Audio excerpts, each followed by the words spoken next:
امریکی صدر ٹرمپ نے سعودی عرب کو جتلایا ہے کہ امریکی تحفظ کے بغیر تمہاری حکومت 2 ہفتے بھی نہیں چل سکتی، تو سعودیہ میں ایک اونٹ کو 16 ملین ریال کا سونے کا ہار پہنایا گیا ہے۔ کتنا عبرتناک منظر تھا جب معتصم باللہ آہنی زنجیروں اور بیڑیوں میں جھگڑا چنگیز خان کے پوتے ہلاکو خان کے سامنے کھڑا تھا۔ کھانے کا وقت آیا تو ہلاکو خان خود سادہ سا برتن میں کھانا کھایا اور خلیفہ کے سامنے سونے کی تشتریوں میں ہیرے جواہرات رکھ دیے۔ پھر معتصم سے کہا، جو سونا چاندی تم اکٹھا کرتے تھے وہ کھاؤ۔ بغداد کا تاجدار بیچاری و بے بسی کی تصویر بنا کھڑا تھا۔ بولا، میں سونا کیسے کھاؤں؟ ہلاکو نے فوراً کہا، پھر تم نے یہ سونا اور چاندی کیوں جمع کیا؟ وہ مسلمان جسے اس کا دین ہتھیار بنانے اور گھوڑے پالنے کے لیے ترغیب دیتا تھا کچھ جواب نہ دے سکا۔ ہلاکو خان نے نظر گما کر محل کی جالیاں اور مضبوط دروازے دیکھے اور سوال کیا، تم نے ان جالیوں کو پگھلا کر آہنی تیر کیوں نہیں بنائے؟ تم نے یہ جواہرات جمع کرنے کی بجائے اپنے سپاہیوں کو رقم کیوں نہ دی تاکہ وہ جان بازی اور دلیری سے میری فوج کا مقابلہ کرتے؟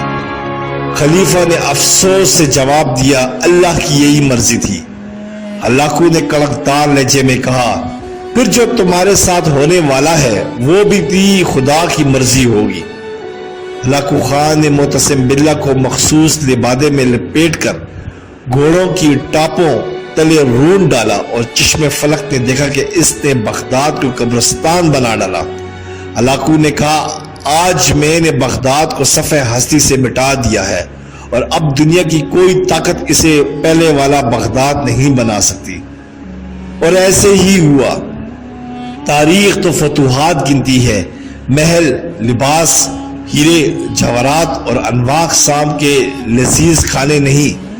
ذرا تصور کریں، جب یورپ کے چپے چپے پہ تجربہ گاہیں اور تحقیقاتی مراکز قائم ہو رہے تھے، تب یہاں ایک شہنشاہ دولت کا سہارا لے کر اپنی محبوبہ کی یاد میں تاج محل تعمیر کروا رہا تھا، اور اسی دوران برطانیہ کا بادشاہ اپنی ملکہ کے دوران نے ڈیلیوری فوت ہو جانے پر ریسرچ کے لیے king Edward medical college school کی بنیاد رکھ رہا تھا۔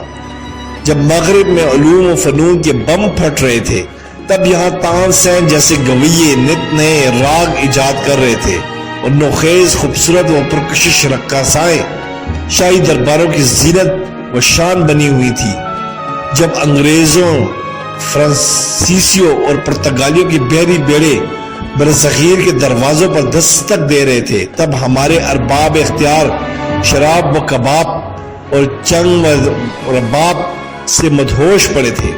تاریخ کو اس بات سے کوئی غرض نہیں ہوتی کہ حکمران کی تجوریاں بھری ہیں یا خالی، شہنشاہوں کے تاج میں ہیرے جڑے ہیں یا نہیں۔ درباروں میں خوش آمدیوں، مراسیوں، طبلہ نوازوں، طوائفوں، وظیفہ خوار شاعروں اور جی حضوریوں کا جرمٹ ہے یا نہیں۔ تاریخ کو صرف کامیابیوں سے غرض ہوتی ہے اور تاریخ کبھی عذر قبول نہیں کرتی۔ اس لیے تو ٹرمپ آج دھمکیاں دے رہا ہے۔ سخت افسوس عرب کنٹریز اور مسلمان ممالک پر۔